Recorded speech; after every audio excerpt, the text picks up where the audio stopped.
الله صل على محمد وآل محمد. صلى الله عليك يا مولاي يا أبا عبد الله يا ابن أمير المؤمنين وابن سيد الوصيين وابن فاطمة الزهراء سيدتنا وسيدة نساء العالمين. غريب يا مظلوم كربلاء. Islam is always about fundamentals. Whenever you are looking to any jurisdiction that Islam gives, or any ruling that Islam shows, then it should be built on strong fundamentals. Islam is not a religion of only worship. It is a religion of practice. It is a religion of principles. So let's take an example. This example actually was given by Sheikh Hani al-Banna, a really good example. Now upcoming is the grand ziyarah of Al-Arba'in. This Arba'in visit is a multi-million visit from all around the world.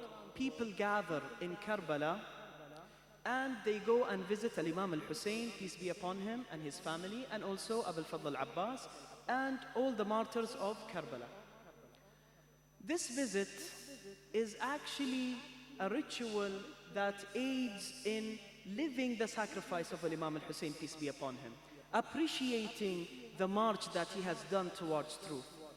And conventionally, people would actually walk for many, many kilometers, 90 kilometers, 100 kilometers. They would take 3 to maybe a week, 3 days to a week, walking towards al-Hussein, peace be upon him.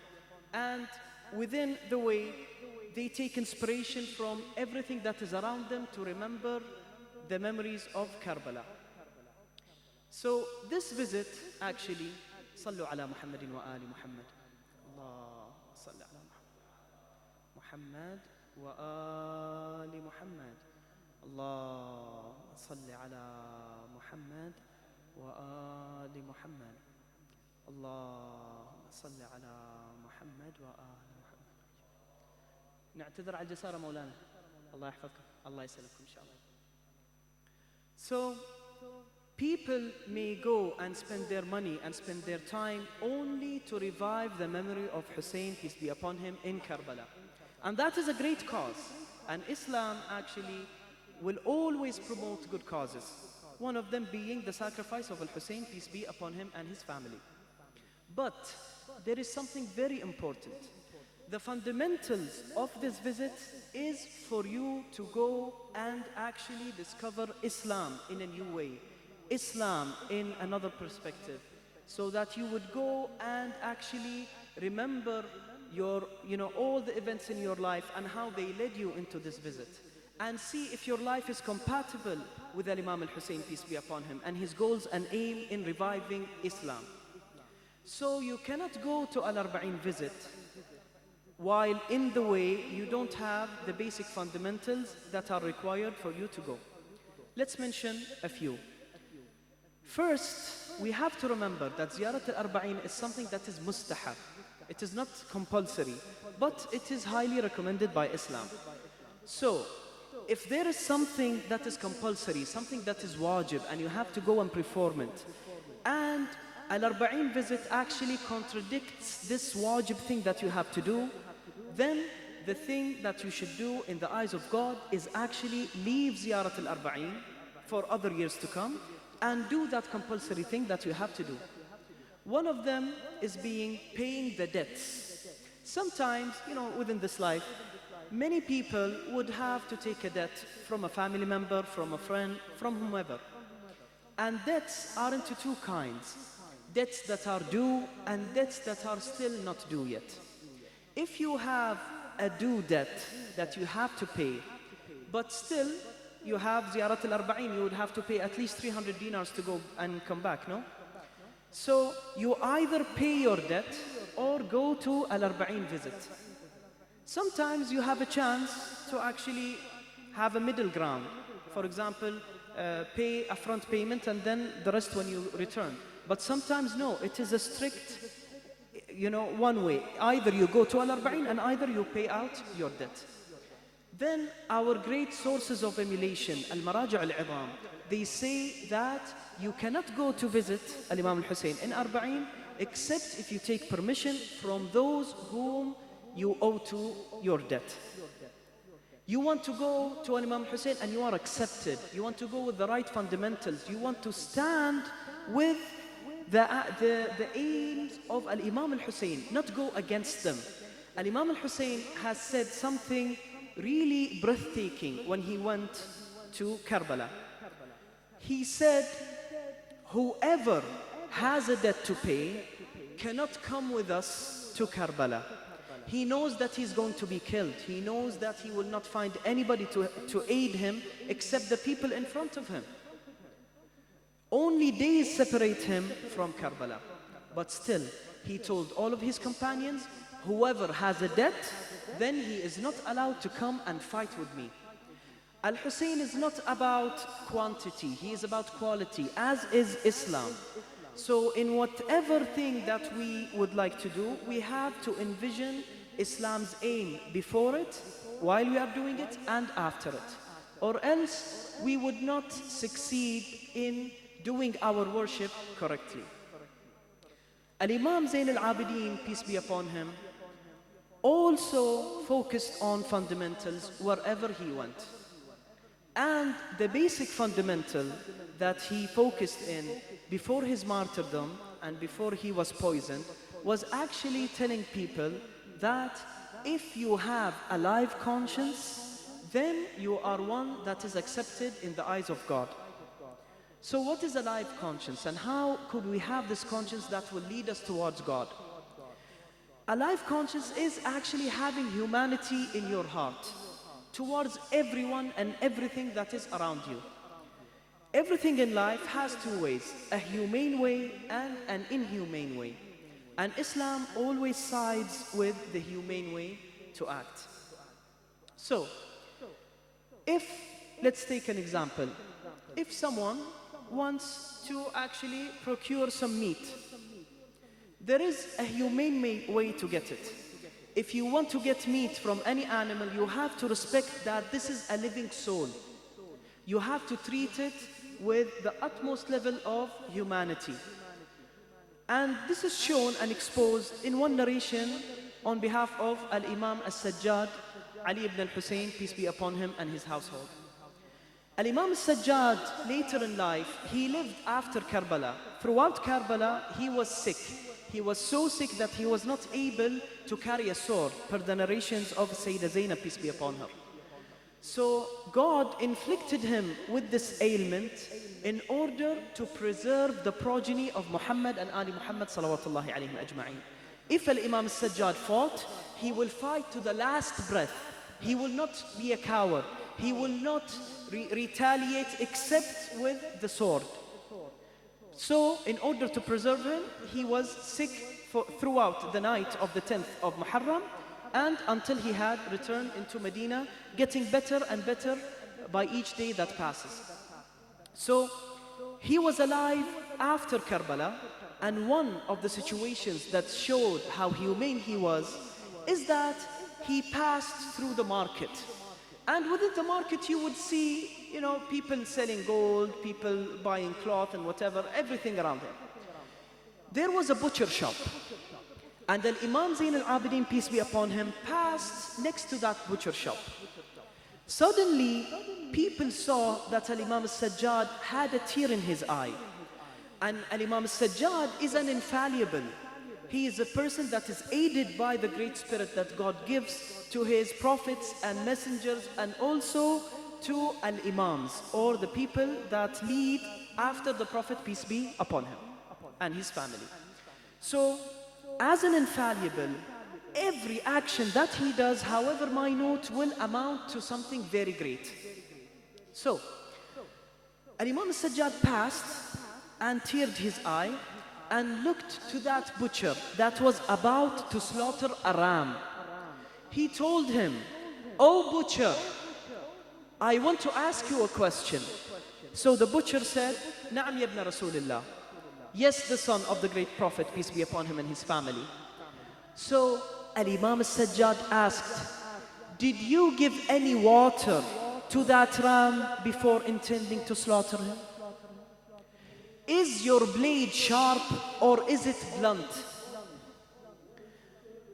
And in that situation, when they heard Al-Imam al-Sajjad, peace be upon him, reciting the rulings of slaughter, people could not control themselves. They cried. Why? Because Al-Imam al-Hussein, peace be upon him, was slaughtered without any drop of water to quench his thirst. For 3 days, he was prevented from going to the river while it was gushing. And also the narrations say that the sword that Shamr ibn al-Jawshan was carrying was a very blunt and rusty sword. So it would hurt twice as much, if not thrice, if not more. So Al-Imam al-Sajjad wanted to hit 2 birds with 1 stone. First of all, he wanted to say that if you want to do anything, then do that thing in the name of God. Do it Bismillah. Do it on the way of God. And the way of God is the humane way. Give that ram some water before you slaughter it. Make sure that the edge of the sword is very sharp so it will not hurt him a lot. And in another perspective, he wanted to tell people what happened to Al-Imam al-Hussein, peace be upon him. Al-Imam al-Hussein's sacrifice would have gone to vain if not for Sayyida Zainab and Al-Imam al-Sajjad, peace be upon them both. Al-Imam al-Sajjad and Sayyida Zainab went after Karbala. They were taken to the palace of Yazid ibn Muawiyah. That palace in Damascus was actually filled with people from different backgrounds. And the regime, the Yazidi regime, was practicing the propaganda that would lead people to think that those people coming, as Sajjad and Zainab and their caravan, are actually people that are kafirs, infidels, that fought Islam, in order to polish his image and also in order for him not to get any opposition. But when they arrived there and when they went into that palace, as Sayyida Zainab, peace be upon her, and Al-Imam al-Sajjad, peace be upon him, both talked the truth and told whatever happened in Karbala with great detail. Yazid did not expect that. Why? Because Sayyida Zainab, peace be upon her, saw all 73 men slaughtered in front of her, including her dear brother Hussein, peace be upon him, which is an infallible imam, and the grandson of Muhammad, peace be upon him, the one that the Prophet, peace be upon him, always talked about and always said, Al-Hasan wal-Hussein imamani qama aw qa'ada. Al-Hasan and Al-Hussein are both imams, whether they fight or they don't. So they gave this detailed image of what happened to Karbala and all the events that occurred, so people could not control their feelings. They had an uprising against Yazid even in his own palace. They knew that anyone that would talk against Yazid would be slaughtered directly. But still, they went and they talked. People from Yazid's henchmen, they were with him, but they could not control the words of Zainab, peace be upon her, nor the words of Zayn al-Abidin. So the main goal and aim of Zainab alayhi salam and Zayn al-Abidin alayhi salam was to expose whatever happened in Karbala and expose what the regime of Yazid has done to their family. Yazid expected them to be heartbroken. He expected them to be fearful because they saw what he did to their family. They saw that they slaughtered Abdullah al-Radi', this small infant. He was barely months of age. They saw the horrendous massacres that happened in Karbala. Even the small children that were running away were chased and were stolen, they stole all their stuff and their valuables and their gold. And some of them even were stepped on by cavalry. Imagine a great horse stepping on a small child. What would happen to him? He wouldn't live for a second. So with all that given, nobody expected the speech of As-Sayyida Zainab, peace be upon her. Within that speech, she first proved that her grandfather, Muhammad, peace be upon him, has appointed Hussein as an imam, peace be upon him. She also exposed all the horrendous acts that has happened in Karbala. And she also created an uprising that is still on fire until today.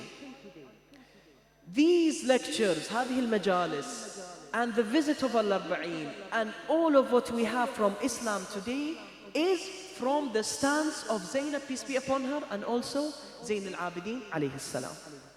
They actually established the fundamentals of what is going to be the Husseini Renaissance that runs through our veins. If they want to separate us from Al-Hussein, then they have to take all of our hearts, because all of our hearts beat with our love to Al-Imam Al-Hussein, peace be upon him. It is not just a story of tragedy, it is a story of principle.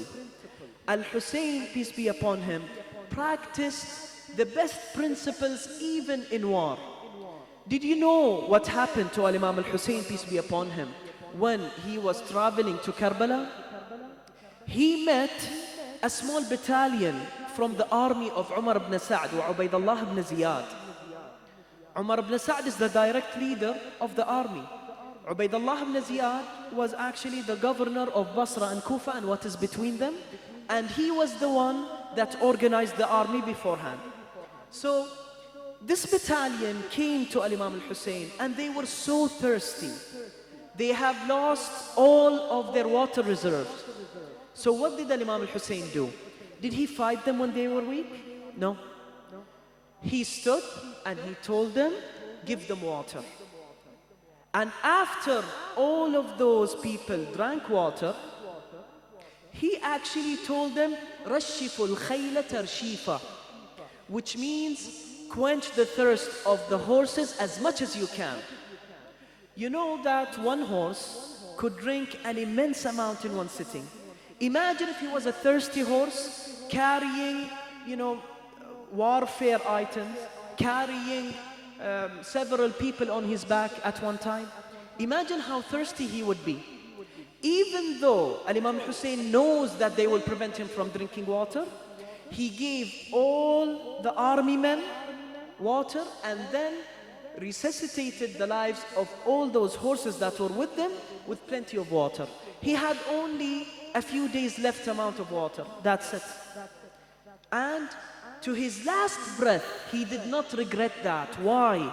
It was a principle. If you have a principle, you will regret nothing in life. Because this principle will always lead you to the same destination. We here in this place and wherever, we have different levels of intellect. We have different things that happened in our lives, different experiences. But God gave us one mind and one brain. Unless it is infected with an ailment or, God forbid, something that affects it from functioning properly, we all have principles. And we all could know the right principles if we actually stride towards knowing the truth. There is no brain and sane mind in this world that you tell him, for example, 1 + 1 = 2, will tell you no, it is equal to 3. That is not possible. So the principles are shared among all humanity, and Hussein came to actively and to focus on these principles and make sure that they stand on strong fundamentals. So as a Muslim, we all have to look into our foundations. Al-Imam Al-Kadhim says, لَيْسَ مِنَّا مَنْ لَمْ يُحَاسِبْ نَفْسَهُ فِي كُلِّ لَيْلَةٍ. He is not one of us, meaning Muhammad wa Ali Muhammad salawatullahi alayhim ajma'een, if that person would not actually look at his own self each day at least one time. Look at his own actions. Look at what happened to his life. Look at his choices. Look at what he's doing. Because if anyone just neglects himself, then he will be a tool for the devil. In order to protect ourselves, we have to abide by the rulings of the Prophet, peace be upon him, and his progeny, and follow their recommendations. Al-Imam Al-Kadhim, in this narration says something very dangerous. He is not from us if he does not look into himself once each day. So, if we think that we are Shiites, if we think that we belong to Al-Imam Al-Kadhim salamullah alayhi and Al-Nabi Muhammad sallallahu alayhi and their progeny, peace be upon them all, then we have to follow the recommendation of Al-Imam. There are many recommendations that show us that it is not only important to say that you love Al-Hussein and you love Ali and Amir al-Mu'mineen and the Prophet, peace be upon him. That is not, that is trivial when compared to other aspects that are more fundamental. More than one of our Imams actually said, لا تنال شفاعتنا مستخفا بالصلاة. You all memorize this saying because you've heard it several times. So, if someone that calls himself a Shiite, he says that he is Shiism and he follows the Prophet and his progeny, peace be upon them all, but he does not perform his prayer, then he is not a Shiite. He will not get the protection in Yawm al-Qiyamah, the day of judgment, by the Prophet, peace be upon him, because he did not keep his prayers. Prayer is a fundamental thing. Doing whatever is wajib is fundamental. Being good to our parents, to our family, to our friends, that is a fundamental thing. Don't think that someone that is a bully will ever enter heaven. There is a narration, and I actually forgot whether it was by the Prophet, peace be upon him, Al-Imam Ali, peace be upon him, or one of the infallibles, peace be upon them all. But لن يدخل الجنة من كان في مقدار قلبه ذرة من عصبية. No one shall enter heaven if he has the slightest grain of anger and racism in his heart. These fundamentals we don't focus on. Why? Because we only focus on things that are materialistic. I'll give another example. صلوا على محمد وآل محمد. الله صل على محمد وآل محمد. الله صل على محمد وآل محمد. اللهم صل على محمد وآل محمد. من رخصتكم سيدنا استأذنكم. الله يحفظكم إن شاء الله. الله يسلمك. So we focus on the physical things in life. Even in the afterlife, we focus only on physical things. A small example. Al-Arba'in is coming. One of the greatest marks of Arba'in being very close is you see mudif everywhere. What is a mudif? It is a service station that distributes free water, drinks and food for the visitors of Imam al-Hussein and people that actually come to console Fatima al-Zahra, peace be upon her, on the death of her progeny. So we as Shiites believe it to be a great act, and it is. And it is. The Prophet said that في كل كبد حرة أجر. There is in every thirsty liver a great bounty that you will have if you quench its thirst, for example. And many narrations also say that one of the greatest things that you could do is إطعام الطعام, which is feeding the hungry. This is what we practice to honor the sacrifice of Al-Hussein. Al-Hussein died hungry. Al-Hussein died thirsty. We have to show people that we are empathetic to, the topmost level.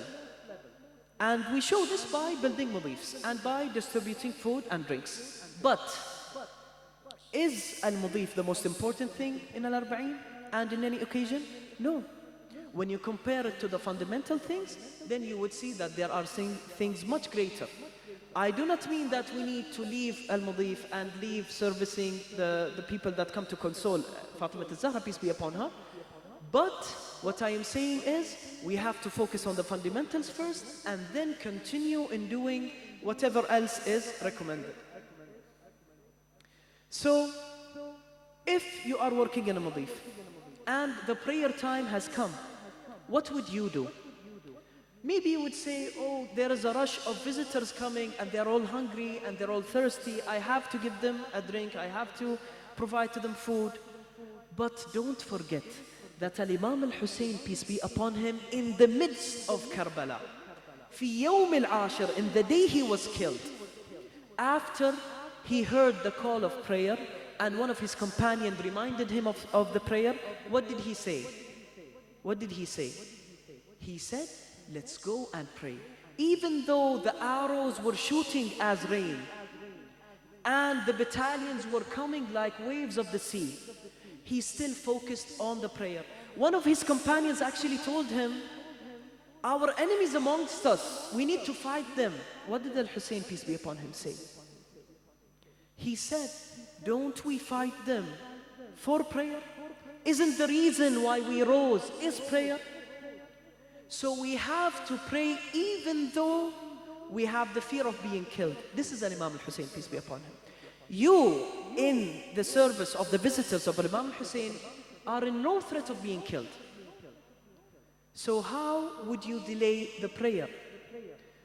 In many narrations that praying in the first minutes that the call to prayer arises is best. And every second that passes reduces the bounty that you would get from your prayer.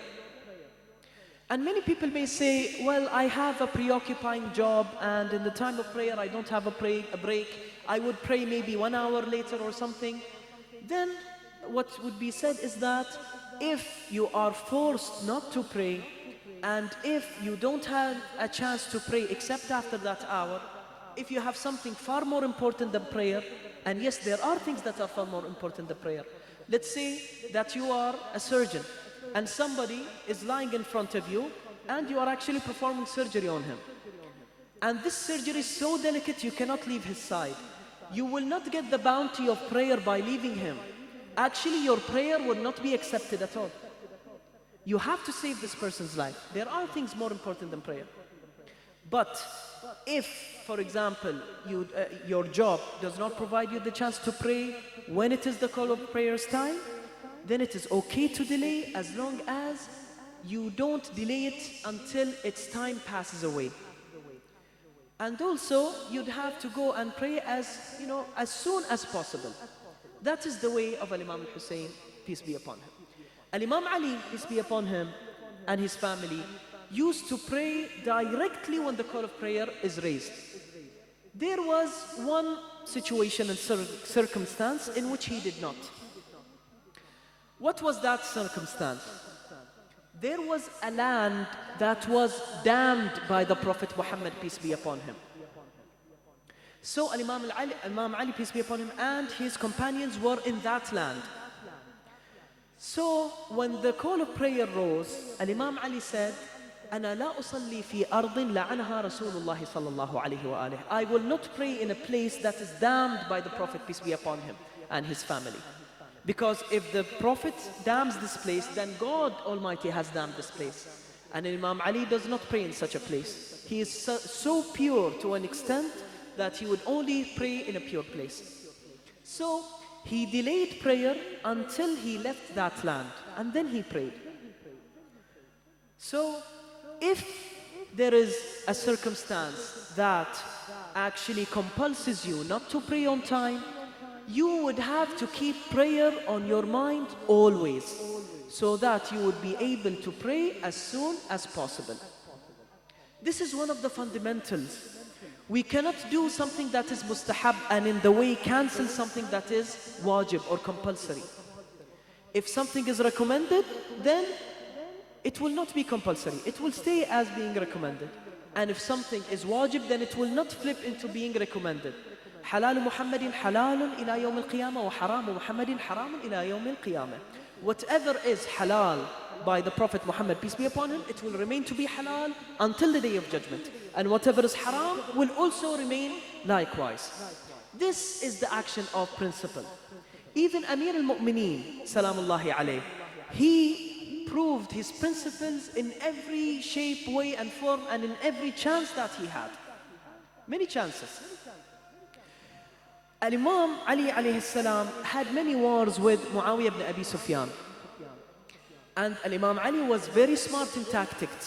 So they asked him, why did you lose some of the battles? What did he say?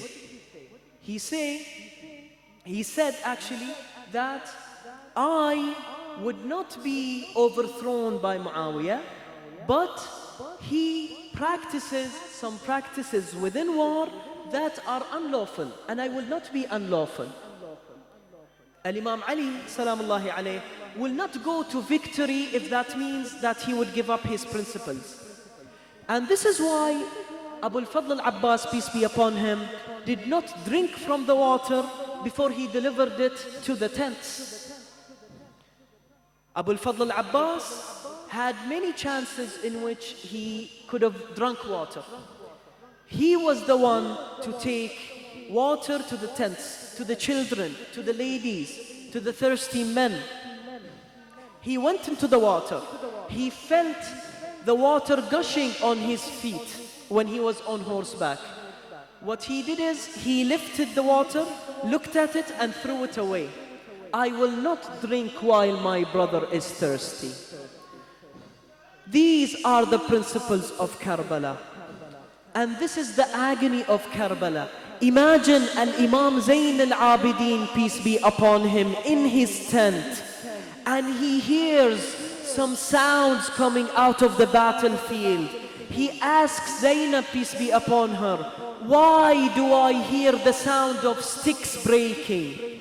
And when Zainab, peace be upon her, looked out of the tent, she saw that there were 10 horses stepping on the sacred body of Imam al-Hussein, peace be upon him. Zayn al-Abidin, when he saw that that had happened, he took the sword in one hand and took a stick in another hand and went into the battlefield. And he was saying, where are you fleeing from me, and you have killed my father?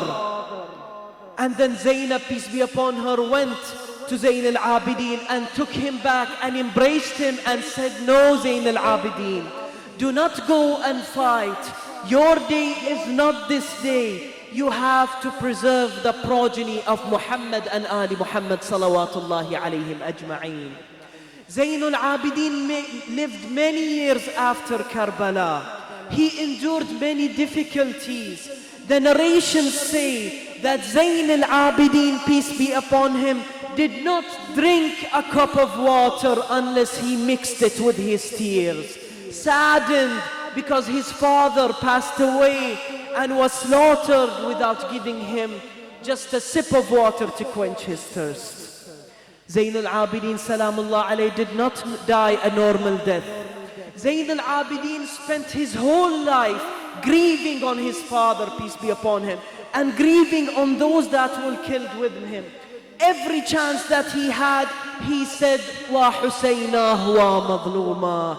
He reminded people that Al-Hussein, peace be upon him, was slaughtered and his head was attached to a high spear and taken from place to place. He was roamed through Kufa, through the Levant and through other places until it was returned to its rightful place with its dead body.